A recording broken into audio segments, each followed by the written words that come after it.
Se aproxima o dia 7 de setembro, em que se comemora a independência do Brasil. Quase 200 anos atrás, Dom Pedro I, acometido de condições intestinais não muito invejáveis, declarava a separação do Brasil do Reino de Portugal às margens do rio Ipiranga. Relembrar a data é um motivo de grande orgulho e alegria para todo brasileiro que ama o seu país, não é mesmo? Bem, antes de começarmos a cantar o hino nacional com a mão sobre o escudo da CBF, devemos nos perguntar: será que faz sentido mesmo, hoje, nós sermos patriotas? A propósito, você já me segue aqui no meu canal? Se ainda não me segue, e se você gosta do conteúdo que eu produzo aqui, me dá essa forcinha, clica aí em se inscrever e aproveite e curta este vídeo e deixe o seu comentário. Dessa forma, o YouTube vai recomendar mais os meus vídeos para outras pessoas que gostam desses temas, e isso ajuda o meu canal a crescer em relevância e em visualizações. Me siga também lá no Instagram, @quintessencia.lib, porque eu sempre posto coisas diferentes por lá também. Voltando ao tema do patriotismo. Antes de tudo, vamos falar sobre o ponto de vista libertário a esse respeito. Como eu já expliquei em outro vídeo meu, em que me defino como libertário e conservador, eu entendo o libertarianismo como um conjunto de princípios éticos, ou seja, que se aplicam à convivência entre pessoas. E de acordo com os princípios libertários, ninguém deve ser obrigado a fazer nada, inclusive a ser um patriota. Ser obrigado a servir um exército, a jurar uma bandeira ou a amar um conjunto de fronteiras arbitrárias, tudo isso é violência contra indivíduos pacíficos. Logo, não deve exigir uma obrigação ao patriotismo. Portanto, todo libertário que se preze deve repudiar coisas como alistamento militar obrigatório, que nada mais é do que escravidão legalizada, a presença obrigatória de símbolos pátrios por toda parte, a obrigação prevista em lei de que estabelecimentos comerciais não possam funcionar em dias dedicados a datas cívicas, como o já citado 7 de setembro, etc. Todos esses pontos são agressões estatais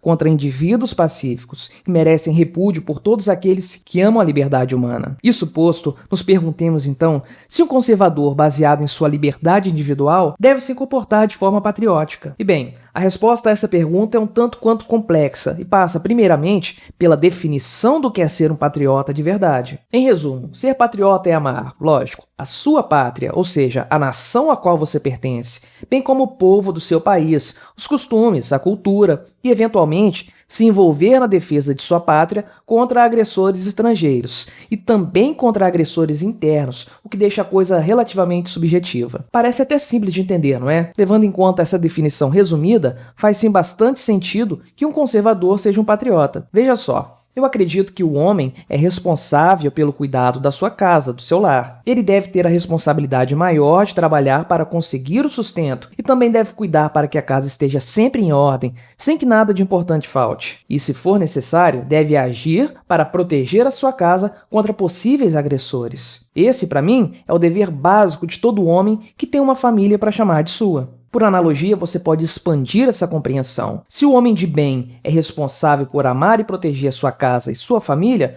pode-se esperar que ele também o faça por seus vizinhos. Afinal, se todos os vizinhos de uma localidade se comprometem com o bem-estar e a proteção uns dos outros, todos acabam ficando mais protegidos e vivem melhor. E talvez você possa expandir isso para o bairro onde o indivíduo vive, ou então a cidade. E por que não? O próprio país onde sua casa se localiza. Nesse sentido, se espera que o homem que seja responsável por sua família também seja responsável por sua pátria. Sabe aquela frase do marechal alemão Erich von Manstein, dita a Hitler poucos dias antes de sua demissão? Utilizei todos os meios estratégicos à minha disposição para defender o solo onde o meu filho se encontra sepultado. Então, seria algo mais ou menos assim. Pois bem, é aí que começam os problemas. E tudo porque as linhas imaginárias que chamamos hoje em dia de fronteiras e que delimitam os territórios dos países, ou seja, das pátrias, são completamente arbitrárias. Diferentemente do muro da sua casa, que é algo bem delimitado e visível, ou mesmo do material genético e dos vínculos afetivos de sua família, que a diferencia dos outros indivíduos da sociedade, as fronteiras não são objetivas, variando conforme os sabores políticos do momento. Os países surgiram, em séculos passados, devido ao crescimento das populações originárias daquelas localidades. Ou então, graças à invasão de povos que se tornaram, daí em diante, os povos daquela região. Conforme a população crescia e começava a criar laços culturais e identitários, como uma língua comum, uma mesma religião, mesmos costumes e hábitos, criava-se uma identidade única daquele povo. Com o tempo, aquela região se reconhecia como uma unidade, um todo formado por um agrupamento de pessoas com pensamentos e formas de vida semelhantes. Nesse cenário, é natural que as pessoas se tornem patriotas, simplesmente por se identificarem com a pátria em que vivem. Afinal, ela é um surgimento natural, espontâneo e que materializa a cultura e a identidade de inúmeras pessoas diferentes que vivem naquela região e que, por esses aspectos, se veem unidas de uma forma imaterial, eu diria. Essas pessoas estão dispostas a dar sua própria vida para proteger sua terra, se isso representar um futuro melhor para os seus. Isso é, de certa forma, bastante louvável. Acontece que essa realidade não existe mais. Embora as nações surjam pela identidade de um povo que cresce unido, compartilhando conhecimentos e cultura, o fato é que tão logo elas se estabeleçam, a ação da classe dominante daquela pátria, seja a aristocracia reinante, sejam os políticos republicanos democraticamente eleitos, bem, essa gente toda começa a mexer com a definição do que seja a pátria, especialmente de tudo aquilo que caracteriza aquele povo específico. Desde os casamentos entre membros da realeza, que visavam unificar dois territórios sob uma mesma coroa, o que obviamente uniria dois povos que não possuíam qualquer relação histórica dentro de uma mesma nação, passando pelas conquistas expansionistas que sujeitavam povos que possuíam sua própria autonomia a novas autoridades que provinham de culturas diferentes, tudo isso levou ao fim das nações como o florescimento espontâneo de um povo, passando a ser, desde então, apenas a definição política de uma área de influência. Bem, se não há uma nação que seja orgânica, espontânea, que realmente caracterize um povo, e se os povos agora são meras definições arbitrárias de áreas de jurisdição, então não há mais verdadeiro patriotismo. Para falar a verdade, pode-se dizer que o resto de patriotismo que ainda existia na Europa foi eliminado no Congresso de Viena em 1814, quando, após as conquistas de Napoleão Bonaparte, os representantes dos países europeus praticamente abriram o mapa do continente sobre uma mesa e, a partir dali, traçaram os novos limites dos países da região. Some-se a isso os processos de unificação da Itália e da Alemanha, bem como a Guerra Civil Americana, acontecimentos situados na segunda metade do século XIX, e você vai perceber que, de fato, a noção de país como a representação geográfica do povo que ali habita não existe mais. Pois bem, se não existem mais países representando povos, deve existir patriotismo? Toda aquela história que eu disse no começo do vídeo a respeito do homem defender sua casa, e dali o seu bairro, então sua cidade e seu país, teria alguma aplicação prática nesse sentido? E na minha opinião a resposta é não. Nos atuais moldes dos países, não faz nenhum sentido ser um patriota, simplesmente porque não sabemos ao que estamos realmente declarando amor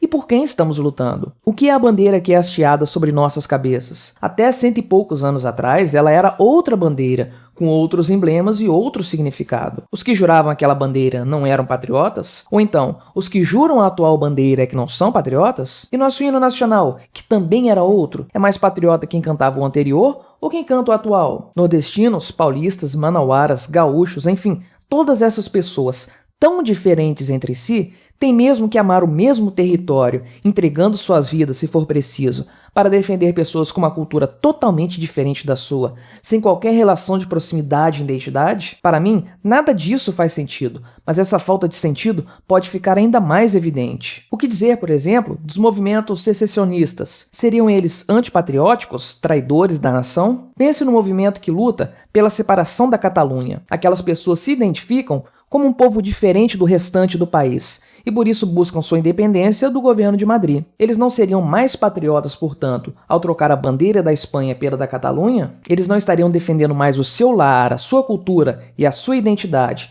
se defendessem a terra a que eles acreditam pertencer? Pense nos movimentos pela separação de estados do Brasil, como aquele que pede a separação do estado de São Paulo, ou então o movimento O Sul é Meu País. Para mim, todos eles são muito mais patriotas do que todos os outros brasileiros que se dizem patriotas por cantar um hino republicano com a mão no peito antes das partidas de futebol da seleção canarinho. Afinal, aqueles indivíduos estão lutando pelo pedaço de terra com que eles possuem maior ligação, maior afinidade, junto das pessoas que eles verdadeiramente prezam, com as quais dividem uma identidade cultural. Como eu disse antes, foi isso que criou as nações como nós as conhecemos hoje. Não dá para esperar verdadeiro patriotismo de um povo que não é único, que não é monolítico. Visite cidades formadas por colonos europeus no início do século passado e você verá que elas são um mundo completamente diferente do que está ao seu redor. São culturas diferentes, identidades diferentes. Como esperar que essas pessoas, e os imigrantes orientais, e os índios, e os miscigenados,